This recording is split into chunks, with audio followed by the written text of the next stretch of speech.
Bien, continuaremos con la segunda parte de farmacocinética. Recordarán, habíamos dejado ayer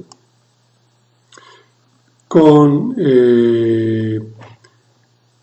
lo que era la anticipación de lo que se denominan cinéticas de eliminación, ilustrados en el esquema de la farmacología médica en esquemas de Neal, por este par de gráficas o curvas del sector inferior izquierdo de la figura. Nosotros vamos a hablar puntualmente de cinéticas de eliminación, pero así como en algún momento aclaramos que cuando hablábamos de absorción decíamos que sus reglas eran aplicables en un sentido bastante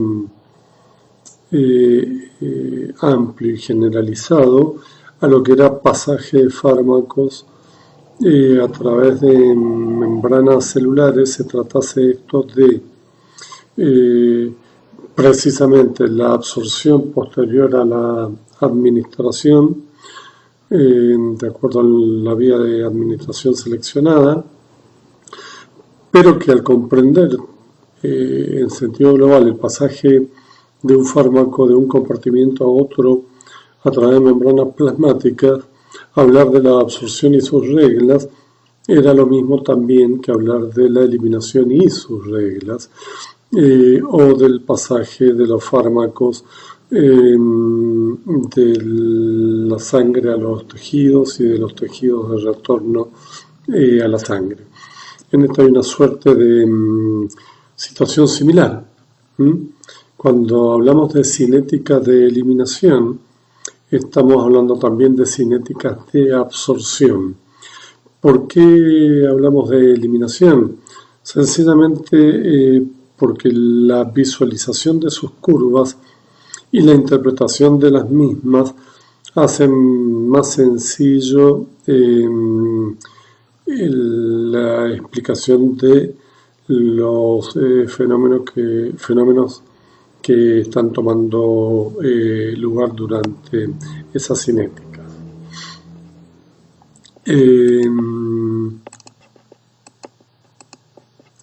Bien, hablando de esas cinéticas,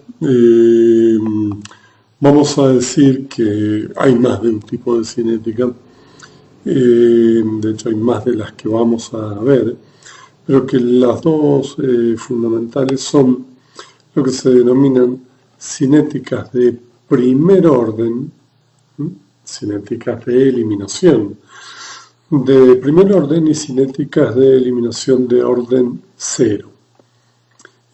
A su vez, la inmensa mayoría de los fármacos sufren cinéticas de eliminación de primer orden. En tanto, unos pocos fármacos, acá hay algunos ejemplos, la fenitoína, un fármaco utilizado en la epilepsia, el alcohol, un fármaco, pero también puede ser considerado un tóxico, dependiendo estrictamente de la dosis. La aspirina, estos son fármacos que sufren eliminaciones de orden cero. ¿En qué se basa la diferencia? Primero recordemos nuevamente, son curvas farmacocinéticas, por lo tanto relacionan tiempo en las abscisas con concentraciones plasmáticas en las ordenadas. Las cinéticas de eliminación de primer orden son estrictamente dependientes de la concentración plasmática del fármaco en cuestión. ¿Qué significa esto en la práctica? Que si nosotros tenemos elevadas concentraciones del fármaco en cuestión en sangre,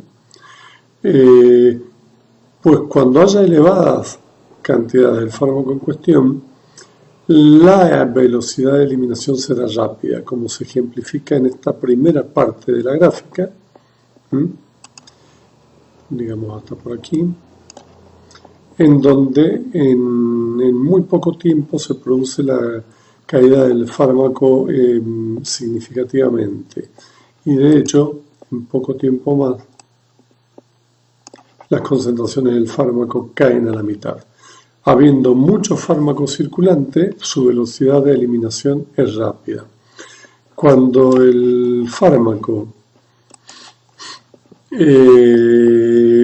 va disminuyendo sus concentraciones plasmáticas, fíjense cómo la velocidad de eliminación se va enlenteciendo. Y lo va haciendo cada vez más cuanto menor sea la concentración plasmática, hasta que finalmente la velocidad de eliminación sea muy lenta en la última etapa de la eliminación. Reitero, la mayor parte de los fármacos sufren este tipo de cinética de eliminación estrictamente dependiente de la concentración. Unos pocos fármacos, por el contrario, son fármacos que tienen eliminación de orden cero. Como lo ilustra la curva de su correspondiente gráfica aquí a la derecha, la concentración plasmática no sufre variaciones con respecto a la cantidad de fármaco presente.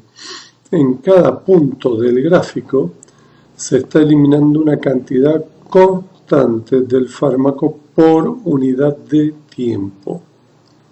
¿Sí? Por eso se dibuja una recta. En este punto se está eliminando 2.5 unidades arbitrarias, digamos, del fármaco. En este otro punto, 2.5 unidades arbitrarias, 2.5 unidades arbitrarias. En cada punto se está eliminando una cantidad constante del fármaco. ¿Y esto por qué ocurre? Bien, sencillamente porque estimamos que el fármaco utiliza para eliminarse un mecanismo saturable que además está saturado. Con un ejemplo se va a entender mejor. Decíamos en la clase anterior de farmacocinética que la penicilina se elimina por un transportador aniónico en forma activa en los túbulos renales. Este transportador aniónico toma una molécula de penicilina y la extrae del organismo para dejarla en la orina en formación. Esto son bombas aniónicas constituidas por proteínas. Desde luego su número no es infinito, hay una cantidad limitada de ella. Por lo tanto, ahí está lo de que el fármaco se elimina por algún mecanismo saturable. En el caso de la penicilina, la cantidad de bombas aniónicas presentes, que es una cantidad discreta. Cuando cada bomba aniónica esté ocupada por una molécula de penicilina, sencillamente los mecanismos saturables se habrán saturado y ya no se podrá producir una eliminación mayor a la que se está produciendo en el instante en el que los mecanismos están saturados. Yo siempre propongo la analogía de pensar en el ingreso a una cancha de fútbol en un partido atractivo que convoca gran cantidad de público. Supongamos que en una de sus entradas hay 10 molinetes para permitir la entrada y, 1000 personas intentando entrar. Aunque las 1000 personas tengan intención de entrar, por unidad de tiempo, aquellas personas que ocupen los 10 molinetes disponibles entrarán y el resto deberá esperar su turno a que se libere el molinete. Y esta situación continuará solo 10 personas por unidad de tiempo hasta que finalmente de las 1000 personas queden 10 o menos y los molinetes quedarán libres en exceso para que ingresen 9, 8, 5, 7 y ya se perderá la cinética de orden cero. Hay más molinetes que personas, hay más bombas aniónicas que moléculas de penicilina a eliminar. En el intervalo, reitero, las bombas aniónicas, caso de penicilina, los molinetes en el caso de las personas, estarán saturadas y no se podrá eliminar más que lo que se está eliminando por unidad de tiempo. La pregunta es, ¿qué pasa en el final de la curva cuando los mecanismos de eliminación saturados se desaturan? Sencillo, cuando eso ocurre, el final de la curva adopta una cinética de eliminación de primer orden, o sea, estrictamente dependiente de la concentración. Pasa que ocurre ya cuando la cantidad de fármaco en el organismo es muy pequeña y por lo tanto el cambio de cinética no tiene ya mayor significación.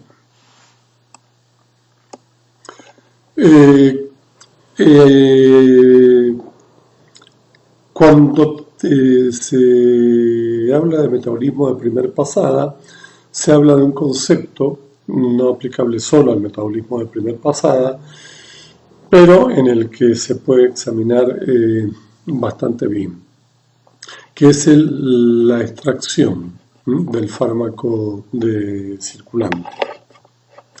En este esquema, aquí a la izquierda, se pretende ilustrar una dosis oral del fármaco, parte de la cual se elimina inalterada por intestino y parte de la cual, pretendidamente la mayor parte, es ingresada en la circulación portal, a través de la cual se dirige al hígado. Estos fenómenos están caracterizados por variables Q, el flujo sanguíneo de ingreso a cualquier órgano, en este caso al hígado, flujo sanguíneo, C, la concentración ingresante del fármaco al órgano, y C0, la concentración saliente del fármaco del órgano en cuestión. Son las variables que corresponden. Previo al ingreso a la circulación general. Cuando damos una dosis intravenosa, ustedes saben que bypaseamos todo esto, todo este sector, todo lo anterior, y directamente la dosis intravenosa ingresa completa a la circulación general con una biodisponibilidad, una F, de 1 o 100%. En ambos casos, la oral o la intravenosa, la cantidad de fármaco que circula pasará por el resto del organismo para producir su efecto en los diferentes órganos y una fracción de la misma volverá a circular por el hígado en un elevado número de ciclos de pasaje del fármaco por los diferentes sectores del organismo. Y desde luego, solo uno de esos sectores del organismo será la biofase o el lugar en el que el fármaco se encuentra con su blanco o target para ejercer su efecto. ¿Qué diferencia la dosis intravenosa de la dosis oral? Dijimos entonces la biodisponibilidad. ¿Qué es extracción? Pues la fracción de droga que se extrae de la sangre durante su pasada por un órgano determinado. El ejemplo aquí fue el hígado.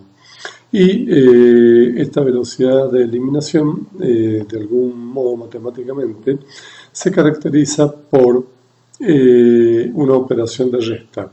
El flujo sanguíneo, por la concentración ingresante, menos el flujo sanguíneo por la concentración de egreso. Esto evidentemente es intuitivo. En todo caso lo podemos hacer fácil si asumimos que, que el flujo sanguíneo en el órgano sea similar en el ingreso y el egreso. Podríamos estimar que la gran diferencia va a estar dada por la concentración ingresante menos la concentración saliente. Eso es el cociente de extracción del fármaco de la sangre.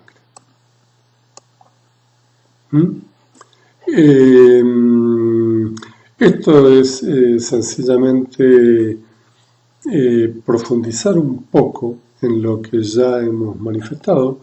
La gráfica es la misma, la velocidad de eliminación ya la discutimos. Si nosotros dividimos esta ecuación por el clearance del órgano en cuestión, obtendremos una ecuación que se puede resumir como flujo circulatorio por el órgano por el cociente de extracción del mismo. Eso es el clearance del órgano. El flujo sanguíneo que pasa por ese órgano multiplicado por el cociente de extracción del mismo. Para una droga oral completamente absorbida y no biotransformada, la biodisponibilidad F depende del cociente de extracción de acuerdo a la fórmula F igual 1 menos el cociente de extracción. Esto es evidente. Recuerden que F, la biodisponibilidad, es 1 en el caso de la vía endovenosa y también es 1 en el atípico caso de la teofilina por vía oral. Para los demás fármacos administrados por cualquier vía salvo la endovenosa, la biodisponibilidad será 1, la unidad, menos el cociente de extracción que hemos caracterizado previamente.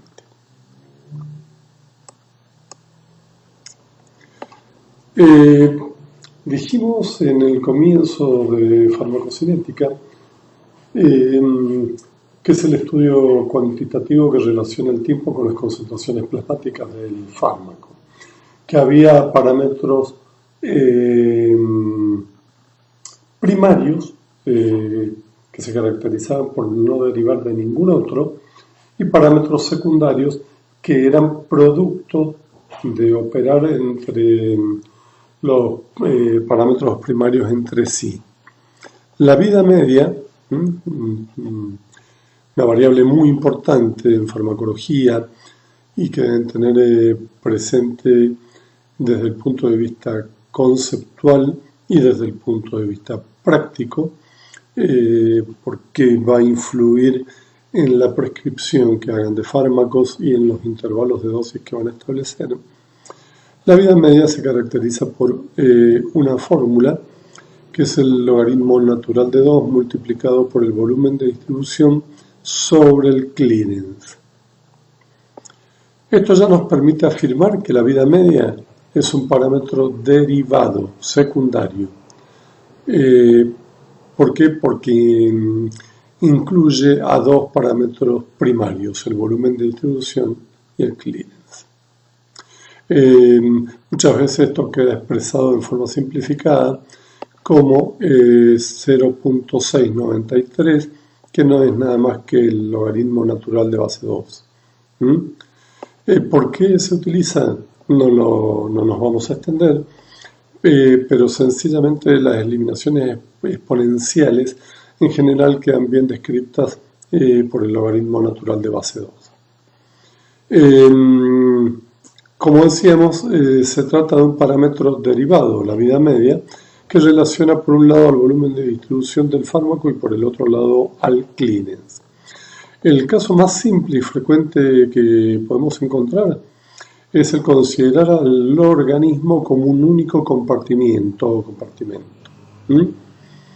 Esto es volumen de distribución es 1, pues sencillamente hay un único compartimiento en el que administramos nuestro fármaco, en este ejemplo un colorante en un vaso de precipitación, que de pasar de tener agua pura cuando añadimos el colorante, se distribuye homogéneamente en el colorante y vemos su eliminación, que en este caso no está sellada, como habíamos visto antes, sino está abierta y eliminando el colorante de nuestro recipiente. Bueno, la vida media para más de un compartimiento, cuando consideramos que hay más de un compartimiento, es un promedio de las vidas medias parciales en cada uno de los compartimientos. Esto que sigue, que ustedes leerán cuidadosamente, tiene, digamos, valor cuando se alcanza lo que se denomina estado estable o concentración del fármaco en el estado estable, concepto que veremos en breve, pero no como un indicador de distribución o de eliminación. La vida media tiene valor para determinar cuándo se alcance el estado estable, como veremos enseguida. Pero no es un indicador del volumen de distribución ni del clearance. Y ustedes se preguntarán por qué. Bueno, porque sencillamente si estimamos que aumenta el volumen de distribución, digamos arbitrariamente de 1 a 2, y el clearance también de 1 a 2, por condiciones fisiológicas o patológicas, si el clearance original, si la vida media original se obtenía de este cociente, volumen de distribución sobre el clearance, si originalmente teníamos una unidad dividida en una unidad, el valor que obteníamos como resultado era una vida media de 1. Si duplicamos el volumen de distribución y el clearance, pasan a 2 y a 2, por condiciones, reitero, fisiológicas o patológicas, ¿han variado? Claro que han variado, se han duplicado, pero en todo caso la vida media, 2 dividido 2, terminará resultando en un valor de 1. Por lo tanto, la vida media no va a reflejar los cambios en el volumen de distribución y el clearance. Y de ahí que importe en relación a alcanzar la concentración en el estado estable, pero no como reflejo de valores del volumen de distribución y clearance en sí mismo. ¿Cuál es el objetivo de conocer las variables estudiadas? Bueno, varias. Uno de ellos es explicar la realidad apelando a modelos. En este caso, nosotros vamos a asumir que en el lado derecho de la gráfica, aquí, tenemos 4 ejemplos factibles, 4 ejemplos reales obtenidos de administrar un fármaco a un sujeto experimental en diferentes condiciones. En la parte izquierda de la gráfica los representaremos como vasos de precipitación y compartimientos. El caso más simple es que administremos, en los 4 ejemplos se administran por cualquier vía que ustedes deseen, salvo la endovenosa, que saben que en la endovenosa la máxima concentración se alcanza en el momento 0. En todas las demás se empieza en un valor 0 y aumenta progresivamente. Vamos a asumir que puede ser cualquier tipo entonces de vía de administración, pero para hacerlo más cómodo para nosotros, vamos a suponer que es una vía de administración oral de una única dosis.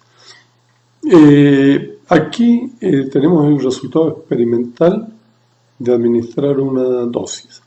Un rápido ascenso de las concentraciones hasta un punto en el que la concentración A meseta forma una meseta en cuyos valores no cambian a lo largo del tiempo.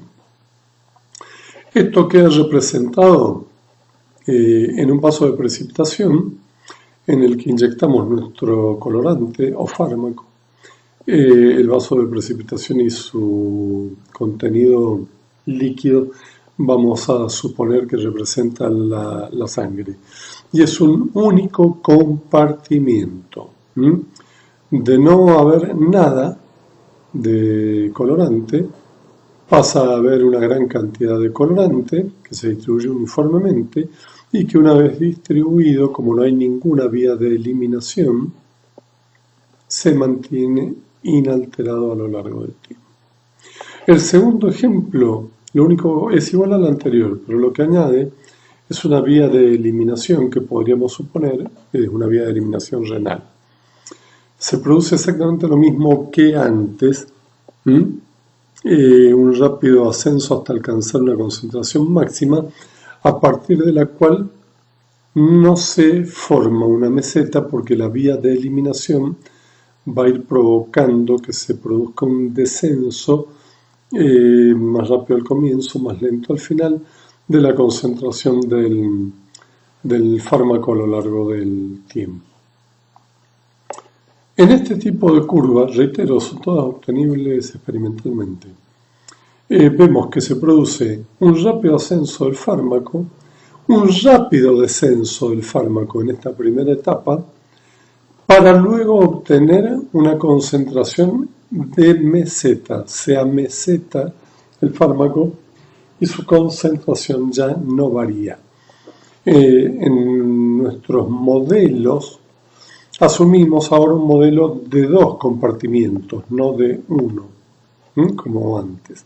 Dos compartimientos comunicados entre sí, uno al que podemos llamar central, un compartimiento vascular, y otro periférico, los tejidos. Inyectamos nuestro colorante, se distribuye uniformemente, el color es más claro, sencillamente porque ahora hay que distribuirse en mayor volumen de distribución. ¿Y por qué se produce esta meseta? Porque no tenemos ninguna vía de eliminación.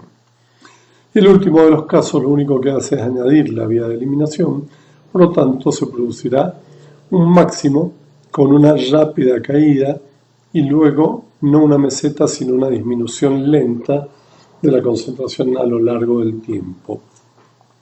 ¿Por qué se producen estas rápidas caídas al comienzo y meseta o rápida caída y una fase de eliminación lenta? Bien, la caída rápida de la concentración medida en el plasma se da porque en una primera etapa el fármaco pasa del compartimiento central al periférico, además de estar eliminándose en el segundo de los casos, en el que se produce una rápida caída por pasaje al compartimiento periférico y aparte por eliminación.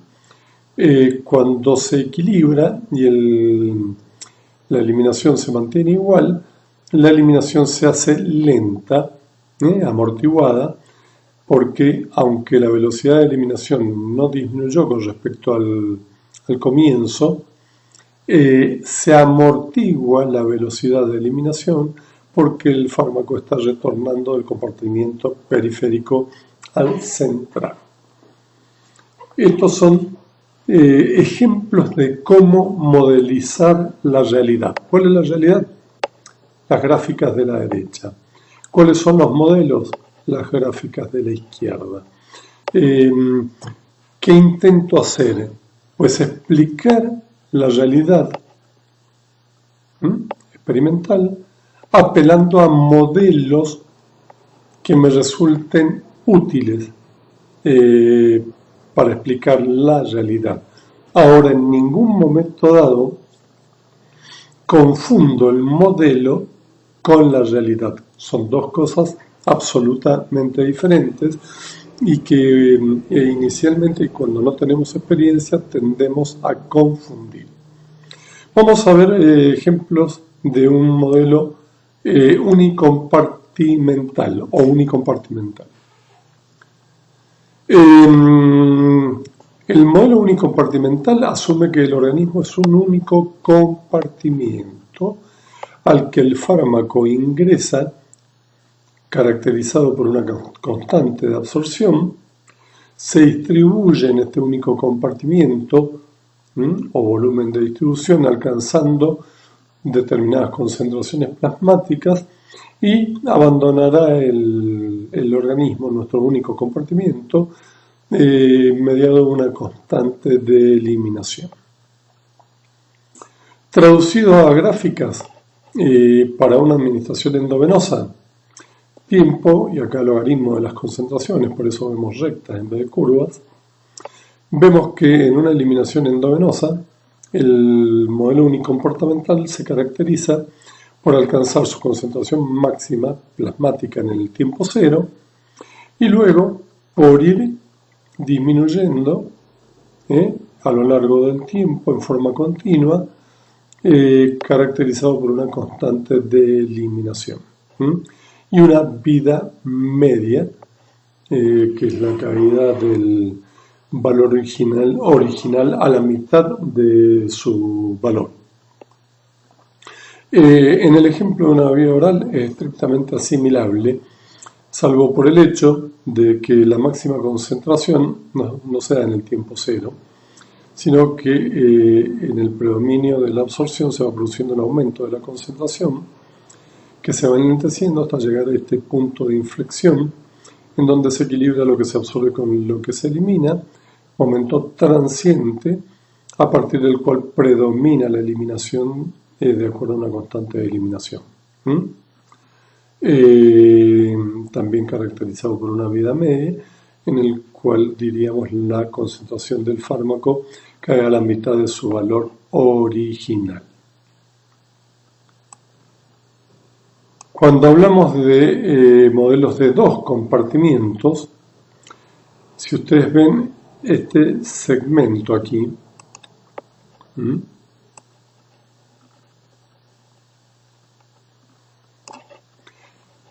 sencillamente era el de un compartimiento, constante de absorción, constante de eliminación,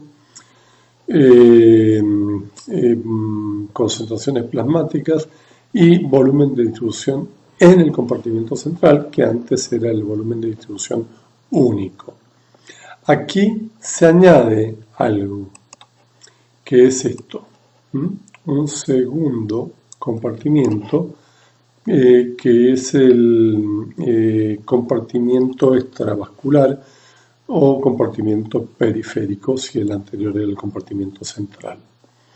El pasaje del compartimiento central al periférico está caracterizado por una constante de pasaje 1,2, del compartimiento 1 al 2. Y el retorno del compartimiento periférico al central está caracterizado por una constante 2,1, del retorno del compartimiento 2, el periférico, al 1, el compartimiento central. La curva que caracteriza esto es, para una vía endovenosa, una rápida caída, ustedes la pueden ver aquí, en esta primera etapa de las concentraciones del fármaco, rápida, absolutamente distinguible de la segunda etapa, en que la velocidad de eliminación se enlentece. ¿Por qué se produce esta caída rápida? Ya lo dijimos recién en los modelos.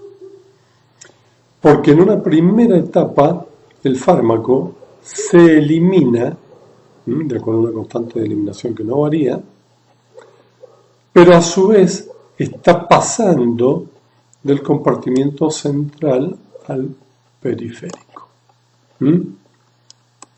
Como nosotros medimos nuestras concentraciones en plasma, la concentración plasmática se ve que cae abruptamente por eliminación del organismo y por pasaje al periférico.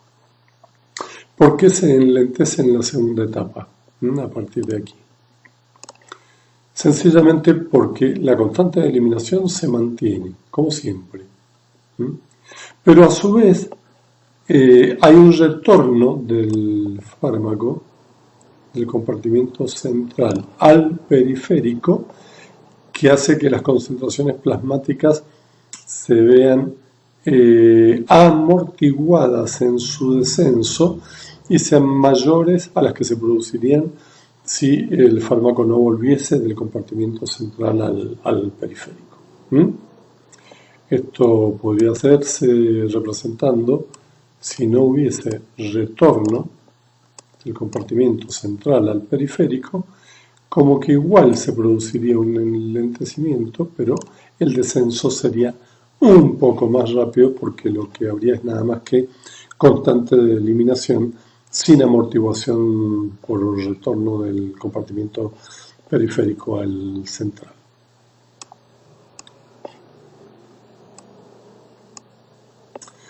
Otro de los objetivos del estudio de estas variables es entender el concepto de estado estable.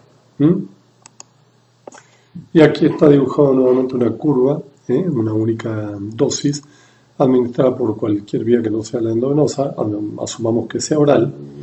En el momento cero la concentración es cero, pero a lo largo del tiempo esta concentración va aumentando, primero rápidamente, después enlenteciéndose y en un momento dado llegando a un punto en el que la concentración ya no aumenta, pues se produce este equilibrio transiente entre lo que se administra y lo que se elimina, pasando a predominar la eliminación hasta que finalmente el fármaco se elimina del organismo completamente.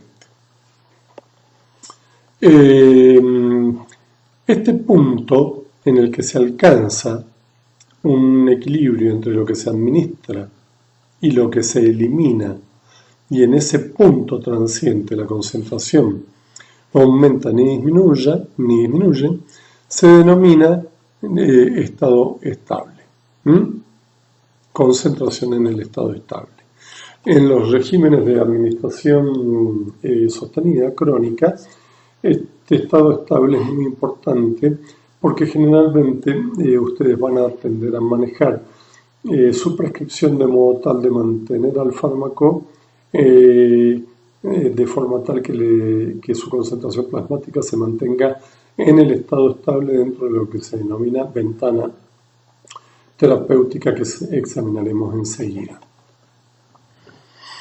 Bien, ¿cuánto se demora en llegar un fármaco al estado estable?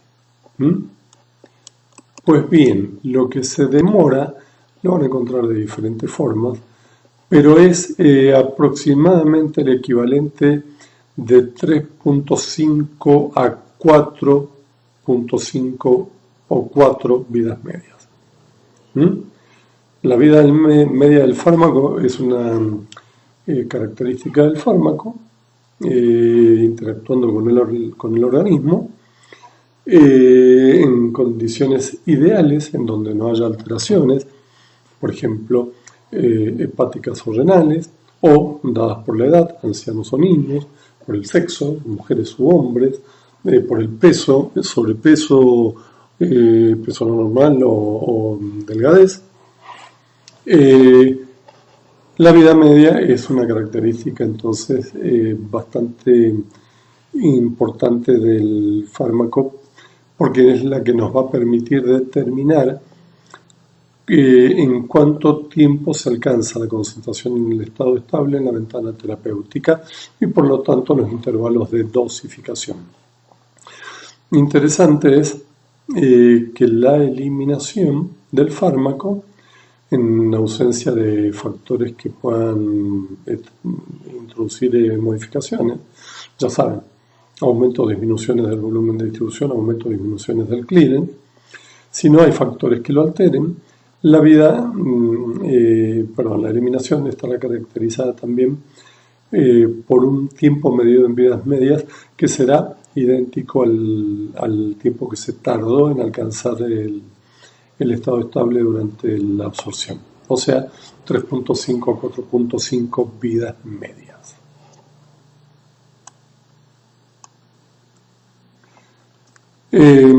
Bueno, decíamos de vida media, que es el tiempo para que la concentración de un fármaco se modifique en un 50%.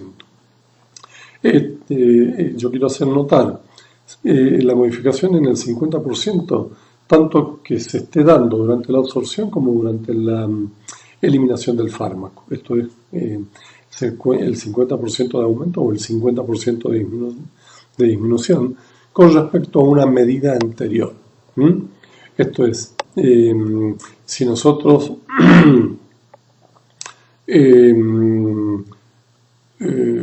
administramos un fármaco y a las 2 horas medimos y hay 25 miligramos,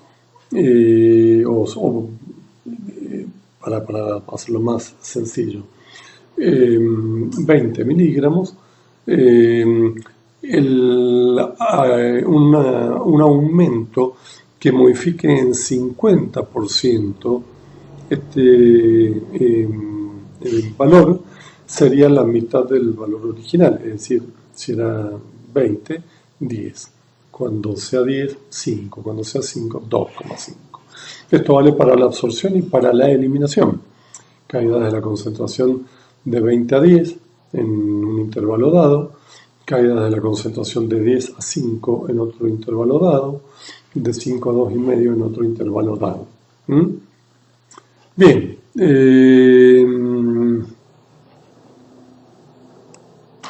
me interesa señalar en esta gráfica particularmente algo que es de suma importancia.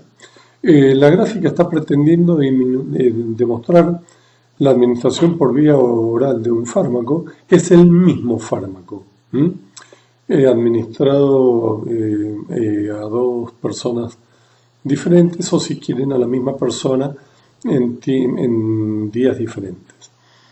¿Qué es lo que pretendemos demostrar? Aquí, digamos que el fármaco está siendo administrado en una dosis arbitraria de 100 miligramos y acá 200 miligramos.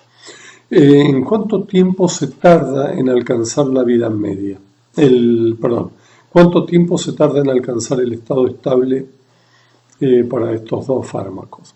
Bueno, tenemos la tentación de decir, supongamos que si la concentración en el estado estable, cuando se administró 100 miligramos del fármaco, se alcanzó en 24 horas, estamos tentados de decir que si administramos 200 miligramos del fármaco, la concentración en el estado estable se alcanzará en 48 horas. O sea, el doble de tiempo. No, esto es un error. La concentración en el estado estable es el número de vidas medias que tarda en alcanzarse este equilibrio entre lo que se absorbe y lo que se elimina.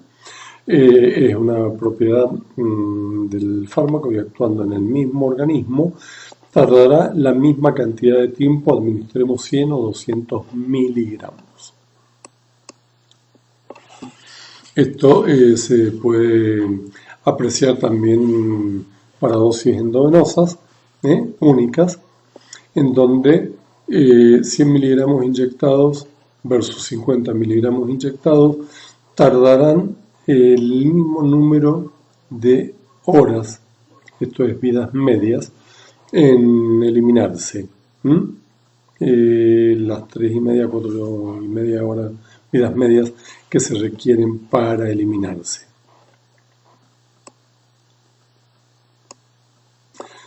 En la gráfica de esta diapo pretendemos ilustrar regímenes multidosis administrados por lo menos dos vías diferentes. En la gráfica de la derecha vamos a examinar la administración endovenosa por venoclisis, o sea, frasco es una solución salina en la que tenemos disuelto un fármaco y cuyo goteo se mantiene constante. La concentración en sangre ustedes saben que aumenta, rápidamente, se va enlenteciendo y llega un momento dado en que si no se modifica el goteo, se hace una meseta a partir de la cual la concentración no variará a lo largo del tiempo. En la curva que muestra estas elevaciones más oscura, la curva oscura, con elevaciones y caídas, evidentemente no estamos haciendo una venoclisis, estamos administrando por cualquier vía que, dado el caso, asumiremos es vía oral. Se produce un rápido aumento de la concentración, a partir del cual, cuando supera el estado estable, comienza a descender. Cuando comienza a descender, se administra nuevamente una dosis a las 24 horas y se produce un aumento brusco de nuestra concentración para volver a descender a lo largo y así con dosis sucesivas hasta que finalmente alcancemos también una suerte de mesetas de estas concentraciones máximas alcanzables. ¿Con qué lo queremos contrastar? Con estas curvas en color más claro, en el que la administración es cada 12 horas. ¿Qué ocurre? Sencillamente estas variaciones de subir y caer ocurren, pero se dan de una forma mucho menos pronunciada. Por lo tanto, se corre un riesgo menor de alcanzar concentraciones tóxicas cuando administramos cada 24 horas y que se alcancen concentraciones subterapéuticas al cabo de esas 24 horas.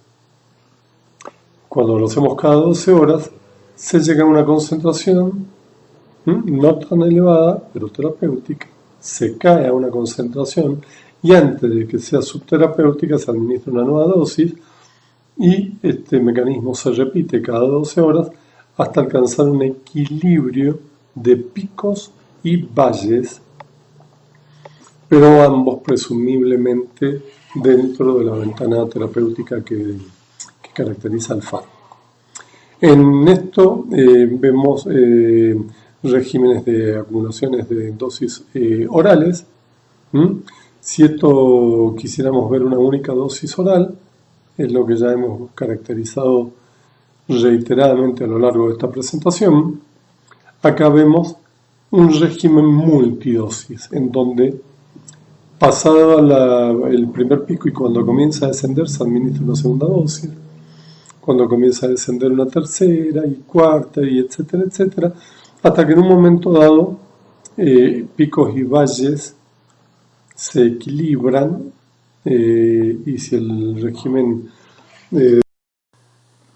Bien, esta diapo nos permite ilustrar un concepto del que hemos ya hablado, que es la ventana terapéutica. Es una variable farmacocinética que hace referencia como tal ventana terapéutica a un rango de concentraciones cuyo límite inferior está dado por la concentración efectiva mínima terapéutica del fármaco y su extremo superior, la concentración tóxica mínima de ese fármaco. En definitiva, resulta inmediatamente evidente que con nuestra prescripción intentamos mantenernos dentro de la ventana terapéutica, por lo tanto, ser terapéutico en nuestro accionar, no subterapéutico por debajo de esa ventana, ni tóxico por encima de esa ventana terapéutica. Ser terapéutico con cualquier régimen o vía de administración que utilicemos. Una simple meseta en una administración endovenosa por venoclisis o sucesivas administraciones parenterales u orales que alcanzarán cumbres y valles, en donde a cada valle le corresponderá una nueva dosis en el intervalo horario ajustado.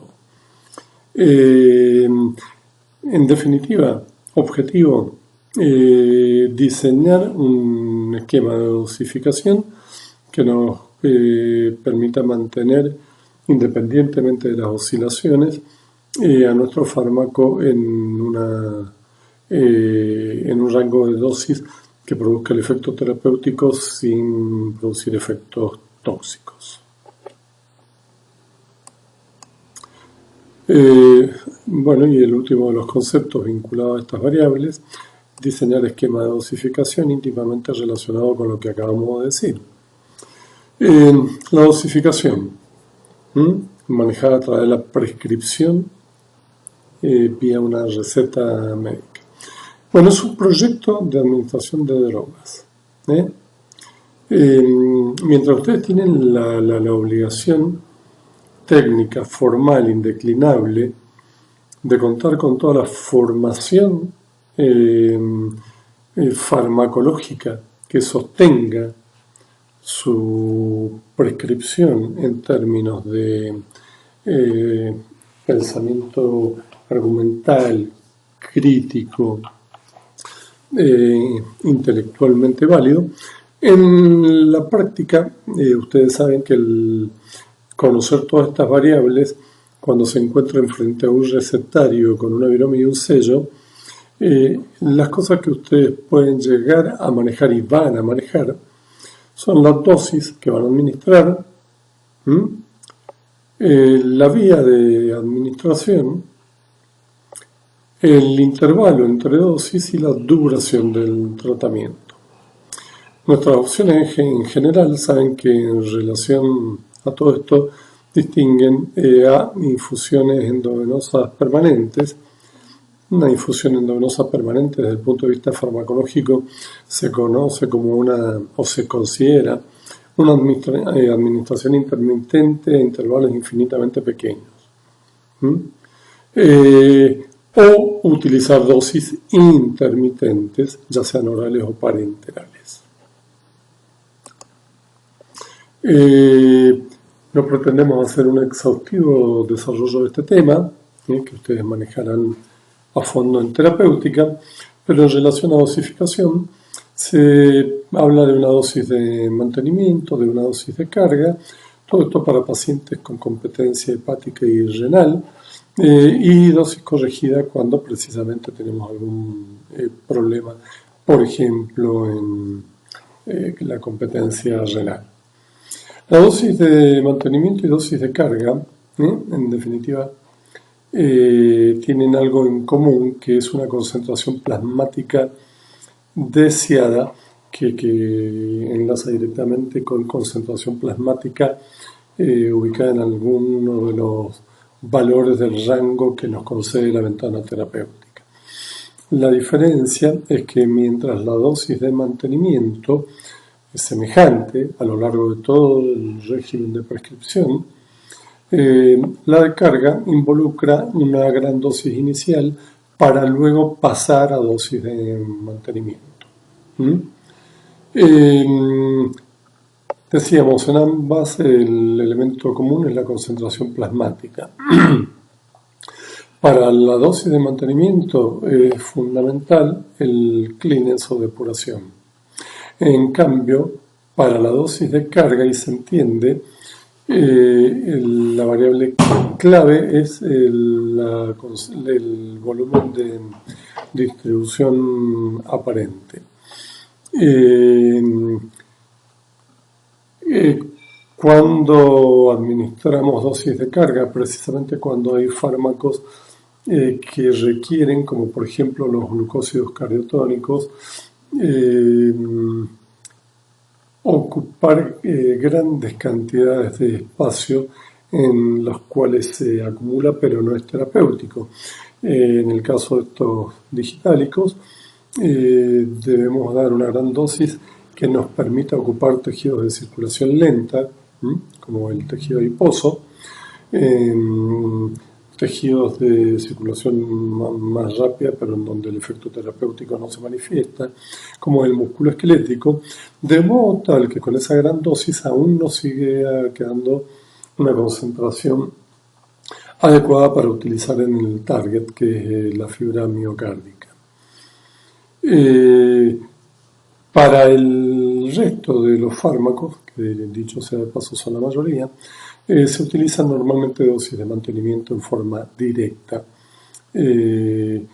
porque o no se acumulan tejidos o lo hacen muy poco, no modificando significativamente los valores de concentración plasmática si administramos las dosis iguales desde el comienzo del tratamiento. ¿Qué es una dosis corregida? Sencillamente es la dosis normal, tomando en cuenta el clearance de creatinina del paciente, considerado como la unidad, que considerado por la unidad nos llevaría a que prácticamente no se modifique el régimen de dosis aplicado a un paciente normal. Si el clearance de creatinina disminuye, de acuerdo, es absolutamente obvio, se irá modificando la dosis normal en esta operación de multiplicar por este cociente, de forma tal que la dosis normal corregida será menor a la dosis que se administraría en pacientes cuyo clearance de creatinina resulte absolutamente adecuado. Un ejemplo de dosificación de mantenimiento, por ejemplo, teofilina. Deseamos obtener una concentración en el estado estable de 15 microgramos por mililitro para tratar un episodio de asma. Tomamos valores estándar, un clearance de 48 mililitros por minuto cada 70 kilogramos, por un paciente de 70 kilogramos, y lo administramos por goteo endovenoso. Por lo tanto, en este caso podemos considerar que la biodisponibilidad es igual a 1. Reemplazando, decimos la dosis, 48 mililitros por minuto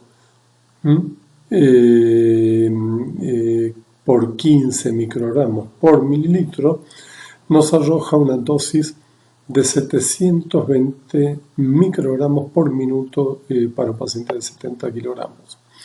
Que significa velocidad de infusión, 0.72 miligramos por minuto, lo que representa 43.2 miligramos por hora en un paciente de 70 kilogramos.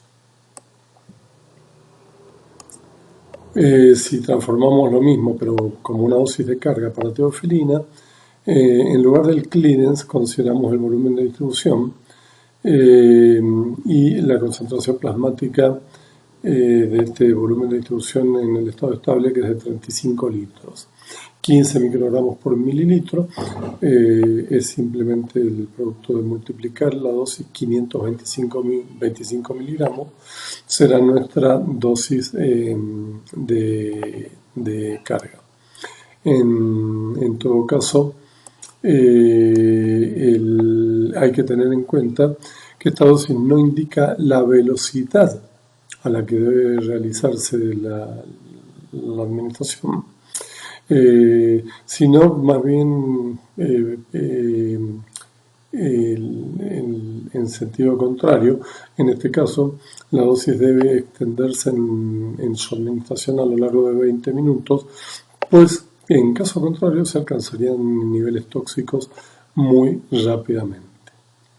Bueno, como les decía, reitero, estos son simplemente dos ejemplos muy rápidos para que tengan una ligera idea de a lo que nos referimos con dosis de carga y mantenimiento y por qué existen conceptualmente.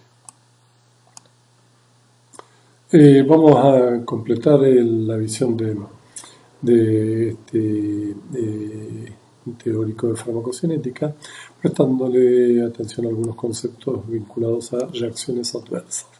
Este es un nuevo esquema de farmacología médica en esquemas, en el que se distinguen de diversos tipos de reacciones.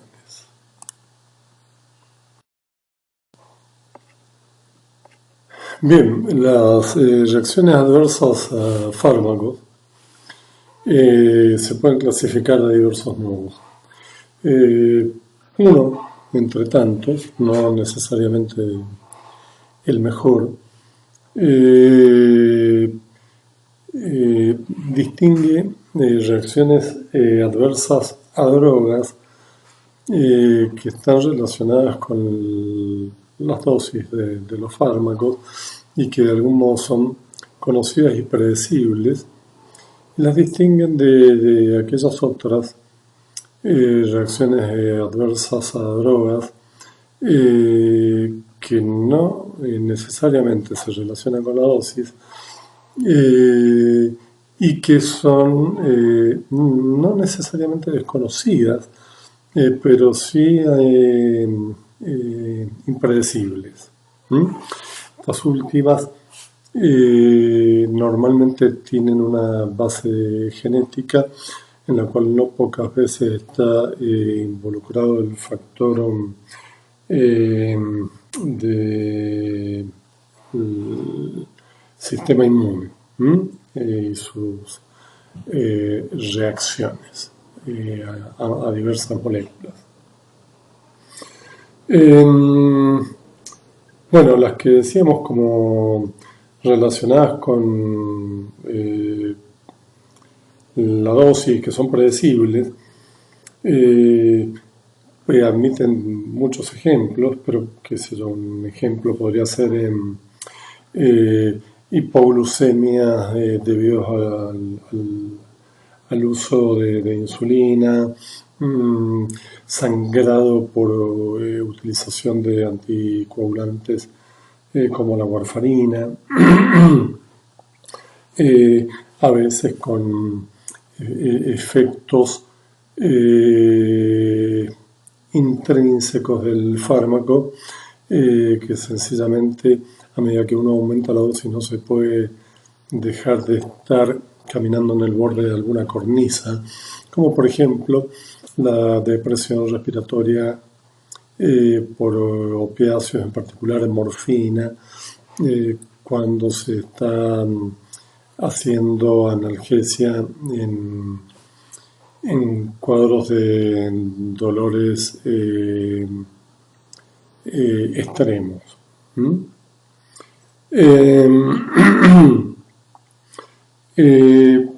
No siempre, pero una buena parte de las veces las reacciones adversas se ven, dado que son dosis relacionadas con dosis, en drogas que tienen un índice terapéutico particularmente pequeño, si recuerdan el índice terapéutico, como por ejemplo anticoagulantes, hipoglucemiantes, digitálicos, son drogas de uso cardiovascular, litio, como drogas estabilizadoras del ánimo, antiarrítmicos, antibióticos de la clase de los aminoglucósidos, metilsantinas, y también grupos de drogas citotóxicas o antineoplásicas e inmunosupresoras.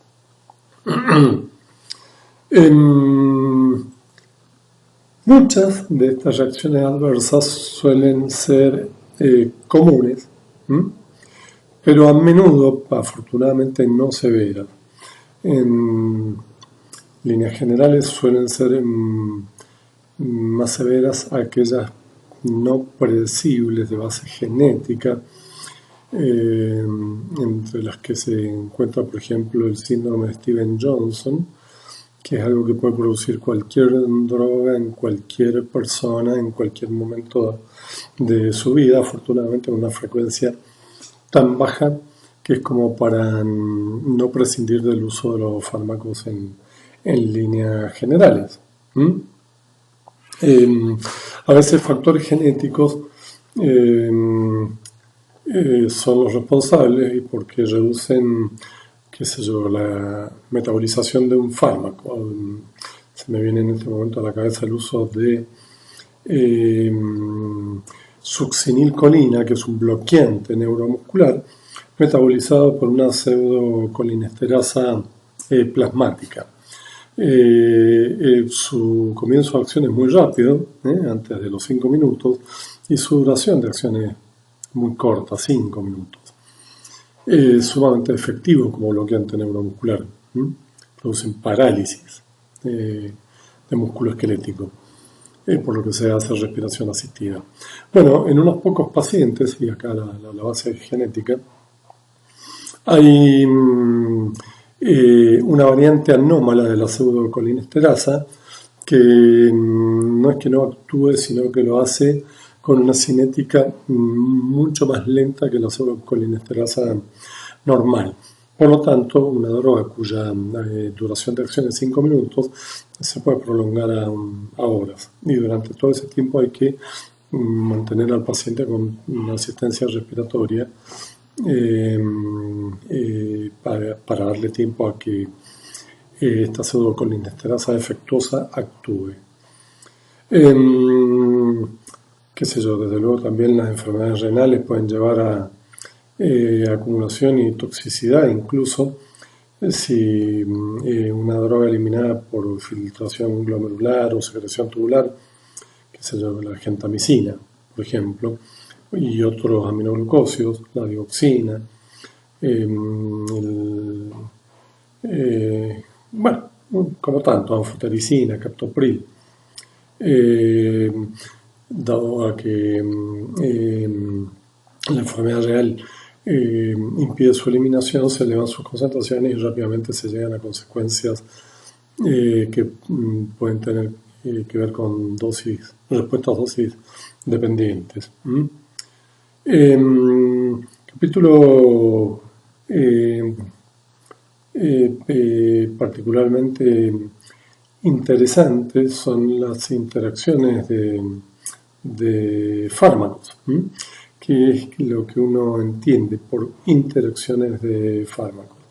Sencillamente al tipo de eventos que pueden ocurrir cuando dos fármacos se administran en forma simultánea o en rápida sucesión. Esto normalmente en personas jóvenes o adultos jóvenes no tiene mucha proyección, pero en adultos mayores, viejos,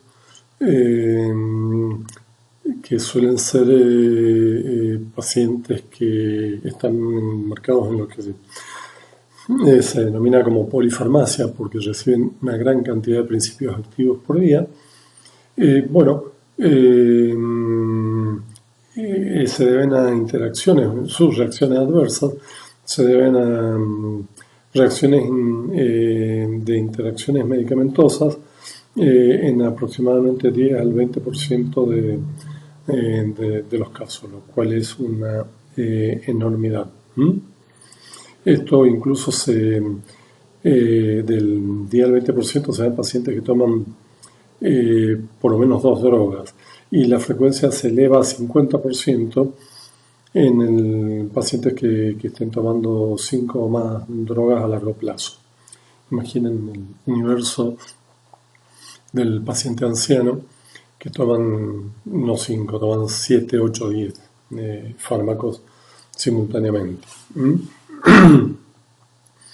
Bueno, con respecto a las interacciones, no quisiera dejar de mencionar que se las divide en interacciones farmacodinámicas cuando involucran a los receptores y sus mecanismos de acción, y farmacocinéticas.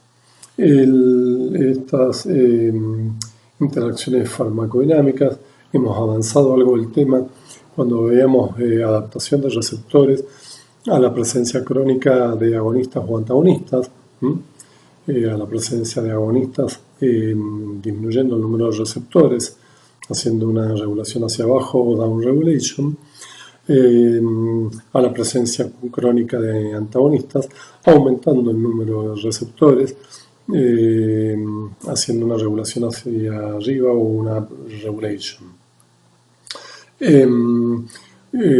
Otro tipo de interacción farmacodinámica, se da en drogas cuyo target es común y produciendo el mismo tipo de efecto, como por ejemplo el efecto aditivo de benzodiazepinas, que son tranquilizantes, cuyo target es el receptor GABA, un canal de cloro en el sistema nervioso central, y el alcohol, el etanol, cuyo target también es el canal de cloro del sistema nervioso central.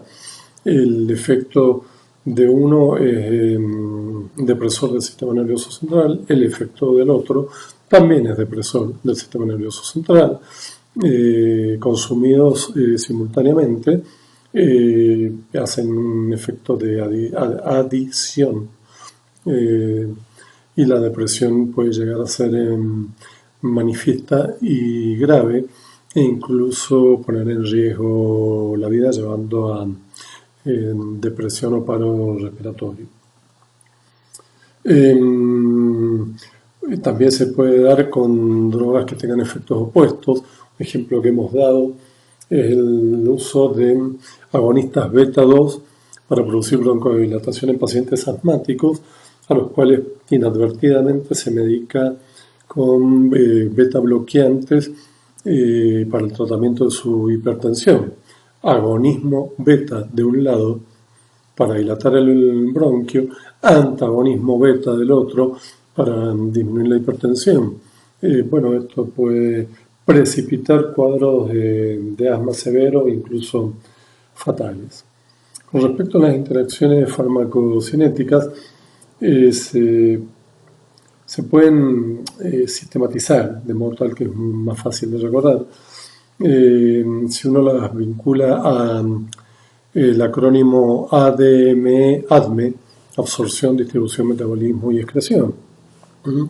Por ejemplo, una interacción farmacocinética vinculada a la absorción se da con drogas que aumentan, por ejemplo, la metoclopramida, o disminuye, por ejemplo, la atropina, la velocidad del vaciamiento gástrico y que pueden afectar la absorción. Simple, en la medida en que se acelere el tránsito gástrico y gastrointestinal, menos tiempo hay para que el fármaco se absorba y alcanza menores concentraciones. Y la inversa, cuando el tránsito intestinal está enlentecido, el tiempo que el fármaco está en contacto y puede ser absorbido es mucho mayor, y llegarse a concentraciones más elevadas en circulación sistémica. Con respecto a una interacción vinculada a la distribución, el ejemplo más típico es drogas que circulan unidas en su gran mayoría, el 90%, unido a albúmina, y que con la aparición de un segundo fármaco que se una a proteínas, se produzca el desplazamiento de las primeras. Por ejemplo, esto ocurre con drogas que se unen el 90% más a proteínas, albúmina plasmática, como warfarina, el anticoagulante oral, fenitoína, el antiepiléptico, y algunos otros. ¿Qué ocurre en ese caso? Bueno, al ser desplazadas de las proteínas por otros fármacos que se unen a proteínas, su efecto se incrementa, porque estando unido a proteínas, si recuerdan de clases anteriores, el hecho de estar unidos a proteínas las convierte en moléculas inertes. Solo cuando se separan de proteínas y entran en condiciones de actuar, ya sea en la circulación sistémica o saliendo de ella en el resto del organismo, es cuando se transforman en moléculas bioactivas directas. Vinculado al metabolismo, bueno, la inducción y la inhibición enzimática son típicas. Por ejemplo, inducción enzimática hepática. El hígado es un órgano rico en enzimas, ya lo vieron en metabolismo, Si un fármaco, por ejemplo, el fenobarbital, qué sé yo, fenitoína, carbamazepina, etcétera, eh, es administrado en forma crónica, pues inducen el aumento del número de enzimas de la fracción microsomal, aquellas que actúan en fase 1 del metabolismo hepático, y por lo tanto todos los fármacos que se administran a continuación y sean metabolizados por enzimas en fase 1 van a ver sus concentraciones disminuidas al haber mayor cantidad de enzimas que los metabolice. Entonces debe tener en cuenta, es predecible y se compensa aumentando la dosis del fármaco metabolizado por enzimas. El fenobarbital es un caso interesante porque es inductor enzimático, pero a su vez es autoinductor de enzimas que lo metabolizan a sí mismo, lo que lleva de la mano al fenómeno conocido como tolerancia, que no es nada más, como ya lo vieron previamente, la necesidad de incrementar la dosis con el paso del tiempo para obtener el efecto original. ¿Por qué? Bueno, porque al inducir enzimas hepáticas que metabolizan a otros fármacos, pero las metabolizan a sí mismos, las concentraciones plasmáticas disminuyen y hay que aumentar la dosis. Esto tiene un techo, porque se podría corregir aumentando la dosis, pero tiene un techo que está dado por efectos tóxicos graves y potencialmente fatales, que son la depresión respiratoria, con el fenobarbital. Solo o, de nuevo, interactuando con depresores del sistema nervioso central, como por ejemplo el alcohol. Famoso suicidio de esta gran actriz, joven actriz norteamericana en los 60, creo, que fue Marilyn Monroe. Fue de la mano de la combinación de barbitúricos como el fenobarbital, para sentirse más tranquila y sedada, combinado con alcohol, etanol del champán. Bien, para terminar con la excreción, el ejemplo del que hablamos en farmacocinética con la cinética de eliminación de orden cero, sencillamente la presencia de penicilina que se elimina por bombas aniónicas en túbulos contorneados del riñón. Si uno añade probenecid, se produce una interacción farmacológica. El probenecid también se elimina por esa bomba aniónica y como se lo da en más cantidad, la competencia por la bomba aniónica tiene que ver con la concentración, haciendo que el probenecid desplace a penicilina y las concentraciones de penicilina aumenten en sangre. Con respecto a las no vinculadas a la dosis, bueno, tenemos diversos tipos de reacciones, como está ilustrado en esta gráfica. Por ejemplo, bueno, para empezar se las divide en tipo 1, aquellas que tienen que ver con la anafilaxis, tipo 2, las que responden a fenómenos citotóxicos, tipo 3 a las mediadas por complejos inmunes y tipo 4 a las mediadas por linfocitos T. Tipo 1, anafilaxis. Bueno, como ejemplos de este tipo de fenómenos podemos mencionar en general antibióticos y medios de contrastes. De estos antibióticos, el quizás más conocido sean las reacciones de anafilaxia a la penicilina. Son, a ver si nos entendemos, son del tipo más común de reacción impredecible, vinculada a la genética de un individuo, pero en la práctica es bastante infrecuente como para que el uso de penicilinas eh, sea masivo y se excluyan de su utilización solamente aquellos pacientes que tienen antecedentes de haber sufrido alergias a penicilinas o cefalosporinas, cuya estructura química incluye un anillo beta-lactámico que hace que sea probable que si se es alérgico a uno, se sea alérgico a la otra. Y también, como les dije, a medios de contraste. La mecánica de este tipo de situación está por la presencia de un fármaco que puede estar actuando solo o más frecuentemente vinculado a proteínas del organismo, formando un apteno, y que frente a mastocitos o células cebadas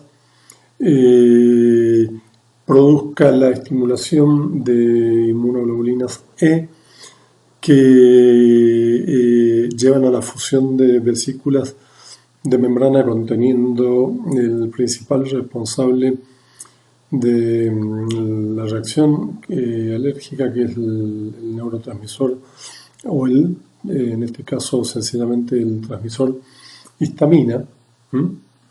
Y la histamina llevando a procesos desde leves a graves y potencialmente mortales. Por ejemplo, urticaria, rinitis, disnea, asma, angioedema shock anafiláctico, hipotensión. La mayor parte de las reacciones son poco frecuentes y cuando se dan, la mayor parte de las reacciones son leves.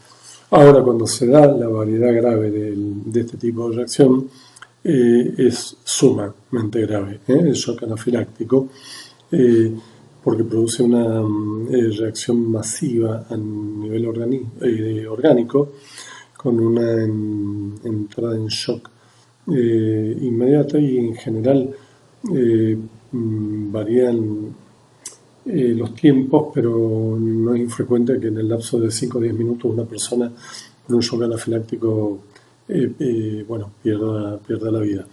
El tratamiento de estas situaciones debe ser sumamente enérgico, y en general, aunque no se tengan antecedentes, cuando hay sustancias que son conocidas por poder producir este tipo de reacciones, se cuente con los elementos para combatir de modo enérgico y rápido el shock anafiláctico presente. Desde luego antihistamínicos, corticoides, expansores de volumen plasmático, bueno, una cantidad de medidas para superar el shock y tener la suerte de que se salga de ese shock. Reacciones citotóxicas, las tipo 2. Bueno, tenemos algunas que en general el ensañamiento es con células de la sangre y la consecuencia es que se produzca anemia, por ejemplo, la anemia hemolítica, anemia por destrucción de glóbulos rojos, por quimioterápicos como la sulfonamida, penicilina, quinidina, eventualmente antiparkinsonianos como la metildopa, agranulocitosis, por ejemplo, por el uso de carbamazepina y clozapina, trombocitopenia por el uso del antipalúdico quinidina o el anticoagulante heparina.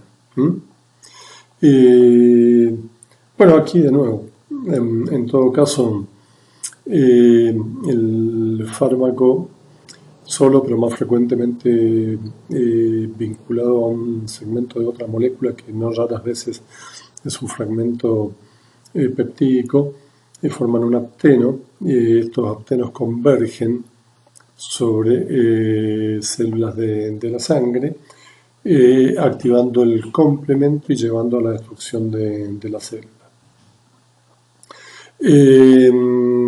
Las reacciones de tipo 3 en algún sentido son parecidas a las del tipo 4 porque involucran, perdón, en el caso anterior estaban involucradas inmunoglobulinas G y M.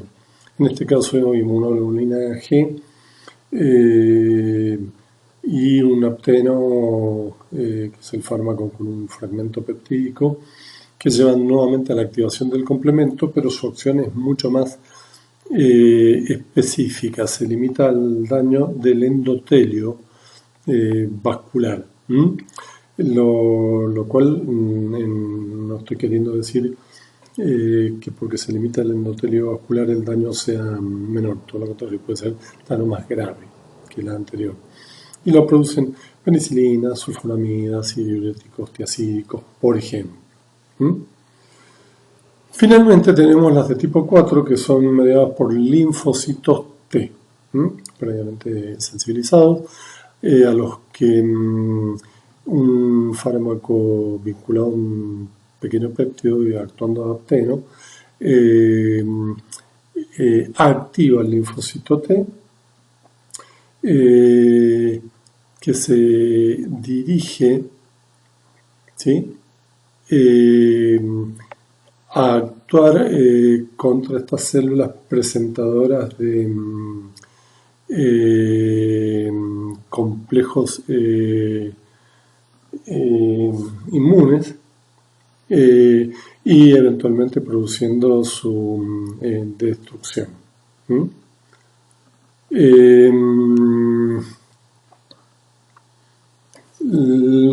Recuerden que las reacciones perdón, dije tipo 3, tipo 4. Las reacciones de tipo 3 son conocidas también como enfermedad del suelo.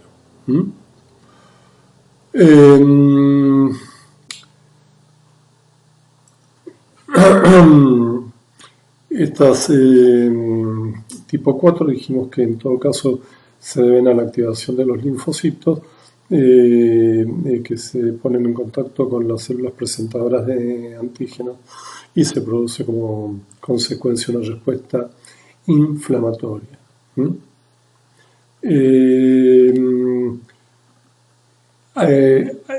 Para terminar, no está mencionado acá, pero quisiera mencionar la eventualidad de efectos teratogénicos que con este nombre, teratogénesis, se denomina la ocurrencia de anomalías en el desarrollo fetal provocados por drogas que se consumen durante el primer trimestre del embarazo, que tiene alguna consistencia, pues el gran trimestre de la organogénesis del fetal.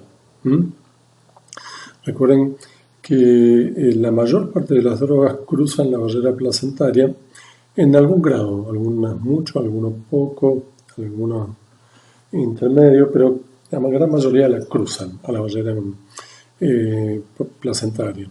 Por lo que, si es posible, se debiese evitar el consumo de fármacos durante la preñez. De estas, solo por mencionar, el alcohol, que puede, dependiendo de la cantidad y frecuencia con que se consume alcohol durante el embarazo, a defectos congénitos en el feto múltiples, el uso de ácido valproico y carbamazepina, dos antiepilépticos, que producen defectos en el desarrollo y cierre del tubo neural, con consecuencias potencialmente muy graves, y también otros anticonvulsivantes, y el antibiótico tetraciclina o quimioterápico tetraciclina de amplio espectro, que conducen a la inhibición del crecimiento óseo.